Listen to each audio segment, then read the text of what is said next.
నమస్కారం. బబ్బు వాళ్ళ డాడీ చనిపోయిన తర్వాత బబ్బుకి ధైర్యం చెప్తూ సపోర్ట్ చేసిన ప్రతి ఒక్కరికి నా కృతజ్ఞతలు.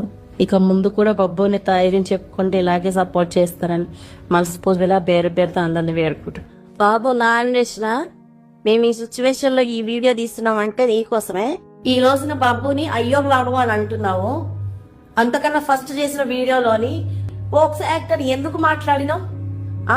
నువ్వు ఆ రోజు పోక్సో యాక్ట్ అని మాట్లాడడం వల్లనే ఈ రోజు నా ఇంట్లోని నా భర్త చనిపోయాడు. బయట 10 మంది 4 విధాలు మాట్లాడబట్టి దాని గురించి టెన్షన్ పడి బీపీ పెంచుకొని నెత్తుల నరాలు బ్రెయిన్ లో నరాలు ప్లాట్ అయ్యి రోజు ట్రీట్మెంట్ జరుగుతున్నా కూడా బీపీ కంట్రోల్ కాక బ్రెయిన్ డెడ్ అయి చనిపోయాడు.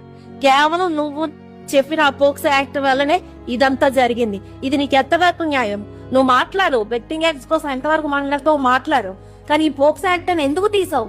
నువ్వు ఆడవాళ్ళు సగం బట్టలు వేసుకుని పక్కన పెట్టుకుని తీసిన వీడియోల కన్నా మన దగ్గర ఉన్నాయానవి. నువ్వు చేసే వీడియోలు ఎట్లుంటాయో నీకు తెలీదా? ఆ ఊరు తిరగకుండా సగం బట్టలు వేసుకుని ఆడవాళ్ళు పట్టుకొని తిరుగుతావు. దాన్ని ఏమంటారు? దాన్ని చూసి ఏం నేర్చుకోవాలి? సమాజం ఏం నేర్చుకోవాలి? చిన్నపిల్లల కంటెంట్ చూస్తున్నారు అందరూ. ఆ మాత్రం తెలీదా ఎంత వల్గర్ గా చేస్తున్నారు అన్నది?